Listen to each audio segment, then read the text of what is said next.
Bien, nous allons continuer et bientôt finir l'étude du livre du Deutéronome. Et j'espère donc que vous aurez appris beaucoup de choses. Et bientôt, on aura une interrogation écrite pour savoir ce que vous avez retenu de tous les chapitres de Deutéronome, enfin de tout ce qu'on a en tout cas vu ensemble. Et à la fin, vous serez noté et non, vous ne serez pas noté, mais on verra quand même ce que vous avez retenu, ce qui vous a peut-être le plus parlé, parce que c'est bien, vous savez, d'emmagasiner, mais c'est aussi bien de pouvoir dire, ben moi, cette partie-là, ça m'a plu parce que j'ai appris que, ou je me suis souvenu que, ou je ne savais pas que, mais maintenant je le sais. Donc j'espère que ces prédications vous auront apporté autant que moi, et donc nous allons continuer ce matin avec Deutéronome chapitre 31. Et nous allons lire les 13 premiers versets. Deutéronome chapitre 31, versets 1 à 13.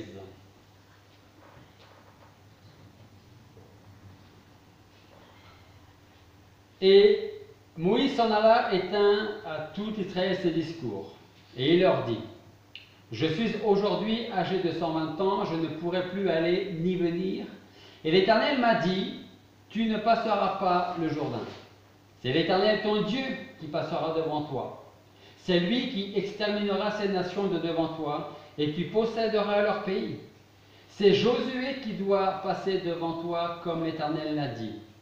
Et l'Éternel leur fera comme il a fait à Sion et à Og, roi des Amoréens, et à leur pays qu'il a détruit. Et l'Éternel vous les livrera, et vous leur ferez selon tout le commandement que je vous ai donné. Fortifiez-vous et prenez courage, ne craignez point et ne soyez point effrayés devant eux, car c'est l'Éternel ton Dieu qui marche avec toi, et il ne te laissera pas et ne t'abandonnera pas. Puis Moïse appela Josué et lui dit, devant tout Israël: fortifie-toi et prends courage, car tu entreras avec ce peuple au pays que l'Éternel a juré à leur père de leur donner. Et c'est toi qui les en mettras en possession. C'est l'Éternel qui marche devant toi. Il sera lui-même avec toi. Il ne te laissera pas et ne t'abandonnera pas. Ne crains point et ne sois point effrayé. Et Moïse écrivit cette loi et la donna aux sacrificateurs, enfants de Lévi, qui portaient l'arche de l'alliance de l'Éternel, et à tous les anciens d'Israël. Et Moïse leur commanda en disant: au bout de 7 ans, à l'époque de l'année de relâche, à la fête des tabernacles, quand tout Israël viendra pour comparaître devant l'Éternel, ton Dieu, au lieu qu'il aura choisi, tu liras cette loi devant tout Israël de manière qu'ils l'entendent. Rassemble le peuple, les hommes, les femmes, les enfants, ton étranger qui sera dans tes portes, afin qu'ils entendent et qu'ils apprennent à craindre l'Éternel votre Dieu, et qu'ils prennent garde de faire toutes les paroles de cette loi. Et que leurs enfants qui n'ont point eu connaissance entendent et apprennent à craindre l'Éternel votre Dieu tous les jours que vous serez vivants sur la terre, que vous allez posséder, après avoir passé le Jourdain. Voilà donc ici, vous voyez, c'est bientôt la fin de vie de Moïse. Et comme on l'a vu dans le passé, malheureusement pour Moïse, à cause du péché de Moïse, il ne va pas pouvoir fouler la terre promise. Il ne la verra que de loin.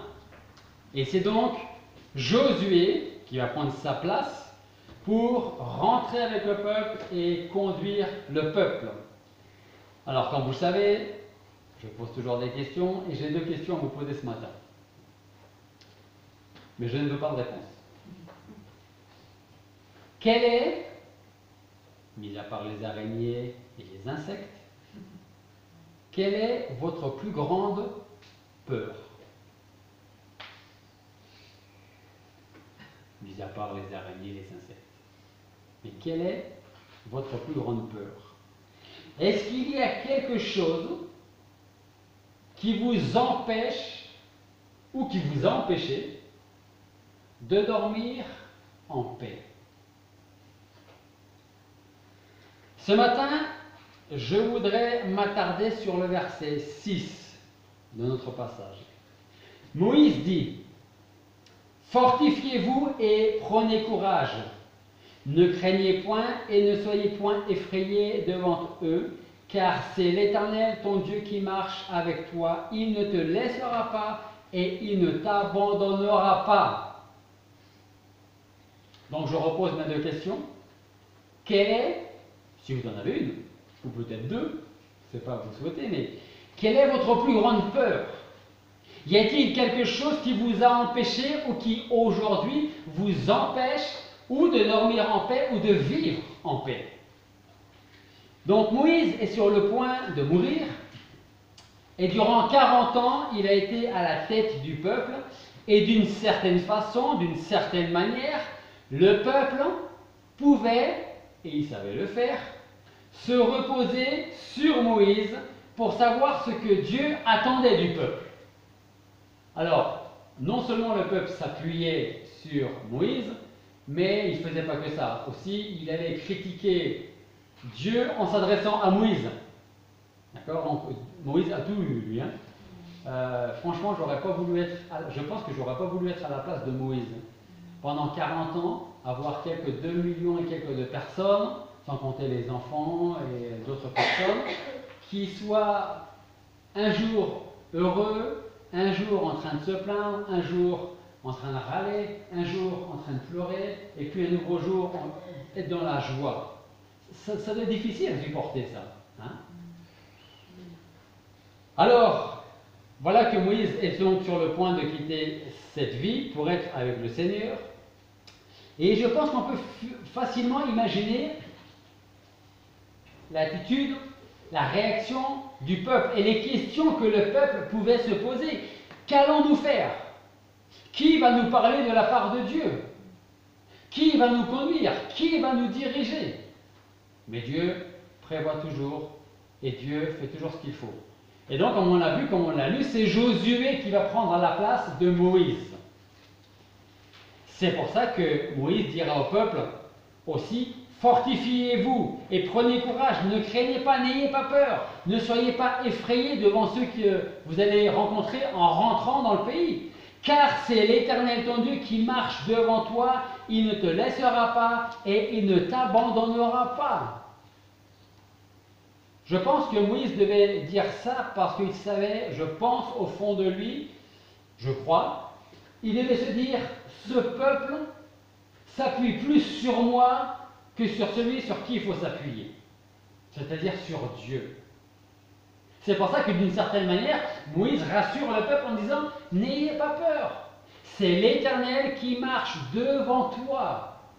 Comme s'il disait: ce n'est plus moi, homme, Moïse, qui va marcher devant vous, c'est l'Éternel qui va marcher devant vous, et juste derrière, il y aura qui? Josué. En règle générale, tous les chrétiens, quelle que soit la dénomination, sont d'accord pour dire que Dieu est grand, puissant, et que rien ne peut nous arriver sans la permission de Dieu.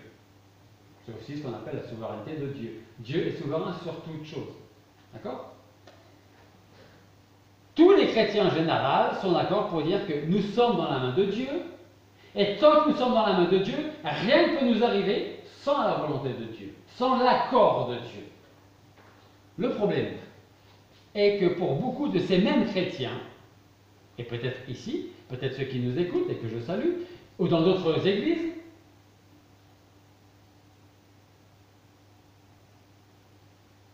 les tentations, les épreuves qui peuvent surgir, la maladie, peut-être même le deuil, vont faire en sorte que, juste avant, ce grand Dieu puissant, souverain que nous avions, n'est plus aussi grand, aussi puissant et aussi souverain. Notre problème, c'est que parfois, comme le dit l'expression, je ne sais pas si c'est une expression que française, mais nous voyons l'arbre qui cache la forêt. Il y a un arbre, pas forcément imposant, mais il peut avoir une forme un peu bizarre, et donc on est tellement fixé sur cet arbre que tous ceux qui sont après, tous les autres arbres, la forêt, on ne la voit plus. Et on ne voit plus qu'une chose, cet arbre-là. Pouvons-nous réellement penser que les difficultés de la vie, et si vous n'en avez pas encore eu parce que vous êtes jeune, je vais vous rassurer, vous allez en avoir. Et pouvons-nous réellement penser que les difficultés de la vie sont plus grandes ou plus imposantes que Dieu? Est-ce que les épreuves sont trop grandes au point de nous cacher la face de Dieu? Est-ce que Dieu est moins efficace durant les jours d'épreuve? Est-ce que les difficultés sont trop nombreuses au point de rendre Dieu inefficace? Comme je vous le disais, parfois nous sommes fixés sur une chose, et quand nous sommes fixés sur une chose, on ne voit plus rien du tout. On voit l'arbre qui cache la forêt. Cela me fait penser à une histoire que vous avez certainement déjà lue, dont j'ai parlé il y a très longtemps, et que je vous invite à chercher avec moi, toujours dans l'Ancien Testament, 2 rois. On va regarder Deutéronome. On va aller en 2 rois, chapitre 6.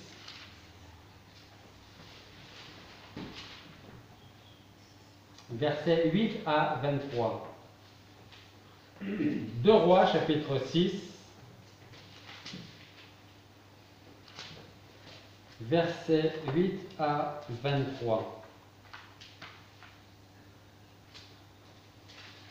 Et nous lisons: Or, le roi de Syrie faisait la guerre à Israël. Tenait conseil avec ses serviteurs en disant: Mon camp sera dans tel lieu. Mais l'homme de Dieu envoyait dire au roi d'Israël: Garde-toi de négliger ce lieu, car les Syriens y descendent. Et le roi d'Israël envoyait vers le lieu au sujet duquel l'homme de Dieu lui avait parlé et l'avait averti, et il y était sur ses gardes. Cela se fit plus d'une fois et même de 2 fois. Et le cœur du roi de Syrie en fut troublé, et il appela ses serviteurs, et il leur dit: Ne me découvrirez-vous pas lequel des nôtres est pour le roi d'Israël? En fait, le roi de Syrie dit: Trouvez-moi le traître, trouvez-moi la taupe, dites-moi, essayez de trouver qui chez nous connaît nos plans et va les dire à Israël. Verset 12. Et l'un de ses serviteurs lui dit: Il n'y en a pas de traître, de taupe, au roi mon seigneur, mais Élisée, c'est lui l'homme de Dieu, le prophète qui est en Israël, déclare au roi d'Israël les paroles mêmes que tu dis dans la chambre où tu te couches. Alors il dit: Allez, voyez où il est, et je l'enverrai prendre. Et on leur fit ce rapport: Voici, il est à Dothan. Il y envoya des chevaux, des chars, une troupe considérable, tout ça pour un homme, qui arrivèrent de nuit et environnèrent la ville. Verset 15, c'est là que ça devient intéressant. Verset 15. Les serviteurs de l'homme de Dieu, donc d'Élisée, se levant de grand matin, sortit, et voici des troupes avec des chevaux, des chars environnaient la ville, et son serviteur lui dit: Oh là là, Seigneur, mon Seigneur, qu'allons-nous faire? Comment ferons-nous? Verset 16. Élisée répondit et il dit, comme on l'a chanté: Ne crains rien, ne crains pas, car ceux qui sont avec nous sont en plus grand nombre que ceux qui sont avec eux. Et Élisée pria et dit: Ô Éternel, daigne ouvrir ses yeux et qu'il voie. Et l'Éternel ouvrit les yeux du serviteur, et il vit, et voici la montagne était pleine de chevaux et de chars de feu autour d'Élisée. Cependant les Syriens descendirent vers Élisée. Alors il pria l'Éternel et dit: Veuille frapper ces gens d'aveuglement. Et Dieu les frappa d'aveuglement selon la parole d'Élisée. Et Élisée leur dit: Ce n'est pas ici le chemin, ce n'est pas ici la ville. Suivez-moi, je vous mènerai vers l'homme que vous cherchez. Et il les mena à Samarie. Et quand ils furent entrés dans Samarie, Élisée dit: Ô Éternel, ouvre leurs yeux et qu'ils voient. Et l'Éternel ouvrit leurs yeux et ils virent. Et voici, ils étaient au milieu de Samarie. Et dès que le roi d'Israël les vit, il dit à Élisée: Mon père, frapperai-je? Autrement dit, est-ce que nous devons exterminer ces gens? Est-ce que nous devons les tuer? Élisée, verset 22, répondit: Tu ne frapperas point ceux que tu fais prisonniers, les frappes-tu de ton épée et de ton arc? met du pain et de l'eau devant eux, qu'ils mangent, qu'ils boivent, et qu'ils s'en aillent vers leur Seigneur. Et le roi leur fit grande chair, et ils mangèrent et burent, puis il les renvoya, et ils s'en allèrent vers leur Seigneur. Depuis ce temps-là, les troupes des Syriens ne revinrent plus au pays d'Israël. Alors il y a beaucoup de choses à dire ici, beaucoup de choses intéressantes. Je crois que nous pouvons lire ici, premièrement, sans aucun doute, que ces deux hommes, Élisée et son serviteur, étaient mais alors tout à fait différents sur le point de vue de la foi. Complètement différents. Maintenant, la question que je voudrais vous poser, et celle que vous devez retenir pour aujourd'hui, c'est à qui aimerions-nous ressembler? Avant de vous poser cette question, je vous en pose une autre. Aujourd'hui, à qui ressemblons-nous? À Élisée ou à son serviteur? L'autre question, c'est à qui nous aimerions ressembler? Au serviteur qui ne voyait que les montagnes autour de lui et les chars prêts à attaquer, autrement dit la mort? Ou aimerions-nous ressembler à Élisée qui voyait les montagnes et qui voyait au-delà des montagnes en direction de Dieu? Vous savez, il est important, et je le dis souvent, de connaître l'Écriture et la puissance de Dieu. Pourquoi? Parce que nous n'aurons plus à craindre les actions des hommes, du péché ou du monde. Parce que Jésus-Christ nous dit en Matthieu chapitre 22, verset 29, il dit « Vous êtes dans l'erreur parce que vous ne connaissez pas les Écritures, ni quelle est la puissance de Dieu. » Et je pense que si dans notre lecture quotidienne nous pouvions, si ce n'est pas le cas, lire des passages, des histoires véritables comme celle-ci avec Élisée, son serviteur et la troupe de Syriens, nous pourrions être encouragés. Et nous pourrions nous poser la question, en ce moment je ressemble plutôt au serviteur, ou nous pourrions dire merci Seigneur parce que je ressemble à Élisée. David, lui, disait aussi, et c'est une prière qu'il a faite et qu'on pourrait, si ce n'est pas déjà, faire nous aussi. Il disait, le jour où j'ai peur, je mets ma confiance en toi. Je loue Dieu pour sa parole, je mets ma confiance en lui et je n'ai pas peur. Que pourrait me faire de simple mortel? Qui ne s'est jamais inquiété de savoir ce qu'un homme ou tel homme pourrait me faire, nous faire? Vous savez, combien de fois je me suis dit, parfois ayant affaire avec des patrons un peu tordus, qui pensaient peut-être à leur manière à eux me négliger, me faire du mal ou ne pas me donner ce que j'aurais aimé avoir. Et combien de fois j'ai pu me dire, et combien de fois, enfin, pas souvent, mais j'ai déjà dit par contre, c'est pas toi qui décide, c'est lui. Et combien de fois je me suis dit, tu peux dire, tu peux penser ce que tu veux, c'est lui qui décide. Et quand on pense comme ça, on garde le cap. Et on se dit, avec toute l'influence que tu peux avoir, que tu sois responsable, chef, petit chef, patron, ce que tu veux, c'est Dieu qui dirige les choses. Et c'est Dieu qui va intervenir dans ta vie pour que ce que tu vas décider, ça puisse être une bénédiction pour moi, que la volonté de Dieu se fasse. Les ennemis de Dieu, de David, pardon, je suis aussi des ennemis de Dieu, mais Dieu s'en occupera.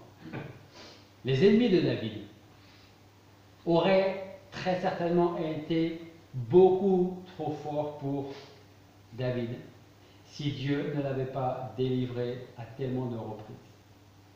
C'est pour cela que David a résolu par la prière de s'appuyer sur les promesses de Dieu, et c'est aussi ce que nous devrions faire dans notre vie.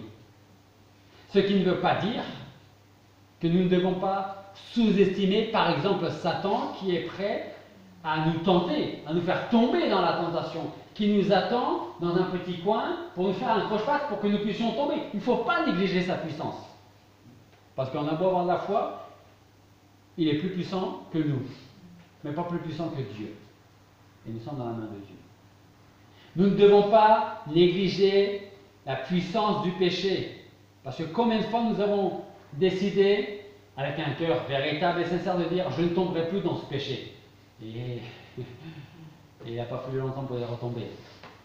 Il ne faut pas sous-estimer la puissance du monde en disant « moi je ne serai jamais attiré par les plaisirs du monde et les activités ». Parce qu'on peut être aussi attiré par les plaisirs du monde. Dieu n'est pas contre les plaisirs quand ces plaisirs-là ne nous éloignent pas de Dieu. Et qui ne sont pas contre la volonté de Dieu, de ce que nous savons devoir faire pour Dieu. Je vous dis ça parce que ces puissances existent, mais la puissance de Dieu est tellement supérieure à ces puissances-là. On lit au verset 15 et 16, « Le serviteur de l'homme de Dieu se leva de grand matin. » Il essaie d'imaginer la scène. Il fait sa petite toilette, il va sortir pour voir un peu le temps qu'il fait, il va sortir peut-être pour voir ce qui se passe dehors. Quand il arrive dehors, voici des troupes avec des chevaux, des chars environnent la ville, et le serviteur lui dit « Hélas, mon Seigneur, qu'est-ce que nous allons faire ?» Il ne le dit pas, mais il le pense, il dit « On va mourir. Qu'est-ce qu'on va faire ?» Et on peut imaginer Élisée qui sort, qui regarde. Il a raison, il dit « Bon, non ?» Mais moi, je vois au-delà de ça. Et il dit, ne crains pas, parce que ceux qui sont avec nous sont plus nombreux que ceux qui sont contre nous. Élisée possédait, qu'on pourrait appeler, les yeux de la foi. Ce n'est qu'avec ces yeux que nous pouvons voir la majesté, la grâce et la puissance de Dieu. Élisée avait ces yeux de la foi malheureusement trop rares chez beaucoup de chrétiens. Ces mêmes chrétiens qui sont là pour dire « il n'y a pas de problème, Dieu est grand, Dieu est puissant, Dieu est souverain ». Mais quand leurs chars, leurs ennemis arrivent, Dieu est parfois un peu moins grand, un peu moins puissant, un peu moins souverain. Pourquoi? Parce qu'on ne voit plus que les chars et on ne voit plus derrière. C'est l'arbre qui nous cache la forêt. Ce sont les chars, nos ennemis, qui nous cachent la face de notre Dieu souverain et puissant. Son serviteur, lui, on ne sait pas comment il s'appelle, mais son serviteur était totalement incapable de voir la puissance de Dieu. Il était aveugle bien que croyant. Retenez ça. Il était aveugle bien que croyant. Voilà pourquoi Élisée va prier. Voilà pourquoi Élisée va demander à Dieu d'ouvrir les yeux de son serviteur afin qu'il puisse voir aussi l'armée céleste, bien plus importante, bien plus imposante que les chars. Essayez d'imaginer un peu cette vision si vous pouviez la voir. Vous avez les chars humains, enfin les chars avec leurs cavaliers humains, là, et puis au-dessus, vous avez l'armée céleste et qui regarde comme ça, vous n'allez pas aller loin, les enfants. Je pense que nous devrions faire la même chose si nous ne possédons pas les yeux de la foi. Ô Éternel, daigne ouvrir ses yeux et qu'il voie. Ouvre ses yeux pour qu'il puisse voir. C'est la requête d'Élisée. Et la réponse de Dieu ne s'est pas fait attendre. Elle ne s'est pas fait attendre. Et l'Éternel ouvrit les yeux du serviteur. Et qu'est-ce qui se passe une fois que le serviteur a les yeux ouverts? On lit, il vit, ou je dirais, il continue de voir la montagne. Mais en plus de ça, il voit la montagne pleine de chevaux et de chars de feu autour d'Élisée. Et là, ça fait toute la différence. Et je pense que le serviteur a pu se dire, mais merci parce que maintenant, je sais qu'on ne va pas mourir. Merci parce que maintenant, je vois l'armée céleste qui est là et qui va nous protéger, prendre soin de nous. Lorsque Dieu ouvre les yeux, alors nous pouvons voir sa grâce, nous pouvons voir sa main à l'œuvre, nous le voyons, nous voyons qu'il est là, près de nous, et qui nous dit, ne crains pas, je suis là. C'est seulement avec les yeux de la foi que nous pourrons voir ce que nos yeux ne voyaient pas auparavant. Comme on le dit souvent, comme je le dis souvent, parfois on ne voit que ce qui nous intéresse, et pas le reste. Ou on n'entend que ce qui nous intéresse, et pas le reste non plus, même si c'est vrai d'ailleurs. Mais en plus de cela, l'œil de la foi produira chez nous, ou chez celui qui a les yeux de la foi, un esprit calme d'assurance. Comme Élisée, il sort, probablement qu'il se met sur le pas de la porte, peut-être même qu'il sort, et qui dit, mais c'est pas grave, regarde. Non, tu ne peux pas regarder. Donc, Seigneur, ouvre ses yeux pour qu'il voie ce que moi, tu me permets de voir.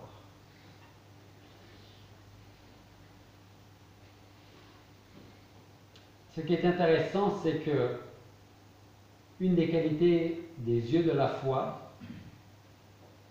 Alors, avant de dire ce qui est intéressant, je vais vous poser une question. En principe, très souvent, plus nous vieillissons et notre vue, plus elle baisse. D'accord? C'est presque le cas de tout le monde. Il y a même des gens qui n'ont pas besoin de lunettes et qui voient aussi bien à 90 ans qu'ils voyaient à 20 ans. D'accord? Mais souvent, plus on vieillit et moins bien on voit. Une des qualités des yeux de la foi, c'est qu'avec le temps, ils ne s'affaiblissent pas. Au contraire. Si nous, physiquement, on y voit de moins en moins, spirituellement, les yeux de la foi, plus on va vieillir et plus on va voir. Et c'est vrai. Parce qu'on aura marché avec le Seigneur. On verra ces épreuves, on verra, comme on l'a vu en Deutéronome, les géants, quand les espions ont été envoyés en Canaan, il ne faut pas y aller, il y a plein de géants, on va se faire écraser, exterminer. Il n'y en a que quelques-uns qui ont dit, mais il faut y aller, Dieu est avec nous. Mais à cause de la parole d'une seule personne, on dit, non, il ne faut pas y aller. Et quelques 2 millions, quelques personnes sont mortes dans le désert parce qu'ils n'avaient pas les yeux de la foi. C'est aussi pour ça que Josué va lui rentrer en Canaan, parce qu'il a dit, mais il faut y aller.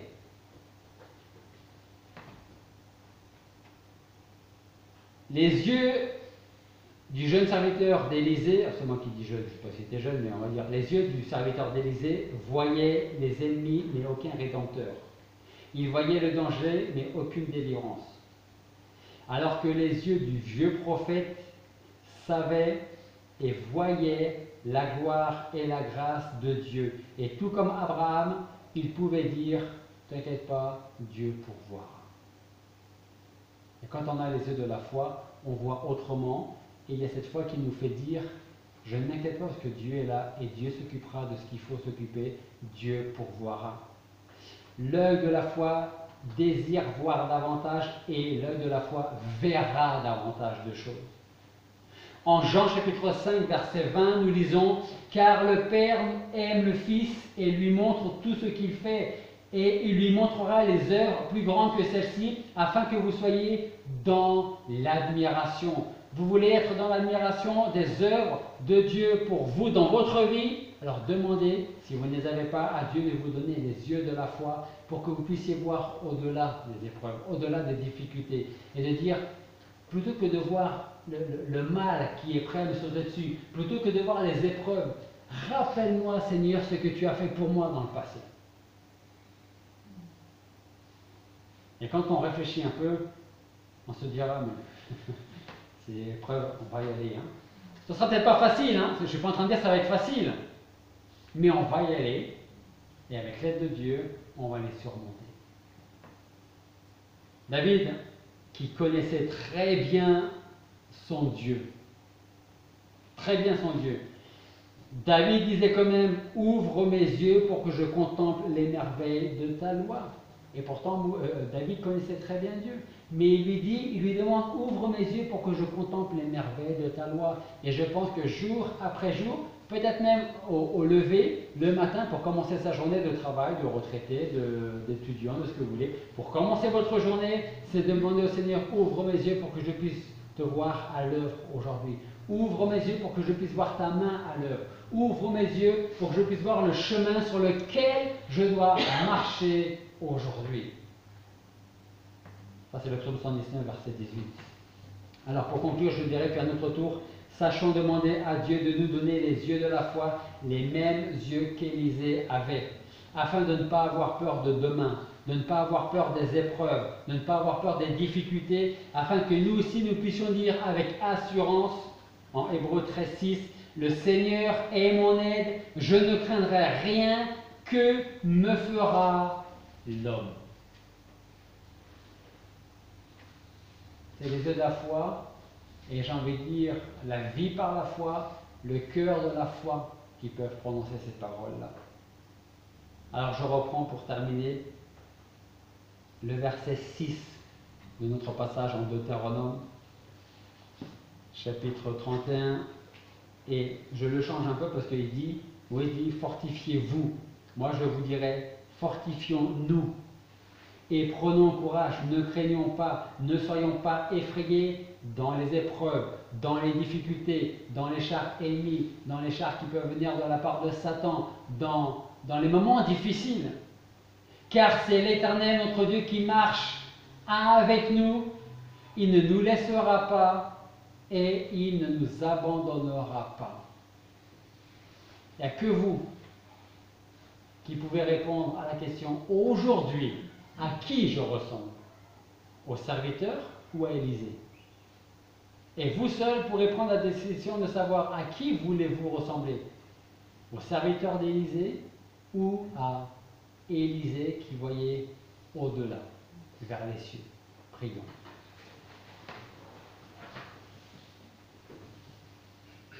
Père Céleste, nous voulons te remercier parce que ce soit à travers notre passage en Deutéronome, quand tu t'adresses à Moïse, qui, lui, par la suite, s'adresse au peuple et qui leur dit « Fortifiez-vous et prenez courage parce que toi, tu vas marcher devant eux », que ce soit l'exemple d'Élisée ou de son serviteur, Seigneur, nous voulons reconnaître que tu es le Dieu souverain, puissant, un grand Dieu, qui prend soin de nous et qui prendra soin de nous jusqu'à ce que tu reviennes nous chercher. Alors Seigneur, nous voulons te demander pardon toutes les fois où les épreuves, les difficultés nous ont caché ta face. Aide-nous à regarder au-delà. Donne-nous, si ce n'est pas déjà fait, les yeux de la foi, pour que nous puissions vivre dans la paix, que nous puissions être rassurés, de savoir que c'est toi qui conduis et qui dirige toutes choses, pour ta gloire, pour notre bien, pour notre édification. Alors Seigneur, je veux te prier pour chaque personne ici présente à l'Église, ceux qui vont nous écouter, qui nous écoutent sur Internet, pour que tu renouvelles notre cœur, que tu ouvres nos yeux, afin que nous puissions voir ta face. Et pas seulement quand tout va bien, mais aussi et surtout dans les épreuves, les moments difficiles que nous avons connus, que nous pouvons connaître ou que nous connaîtrons demain. Sois glorifié pour toutes choses dans nos vies. Et c'est en ton nom que nous te prions.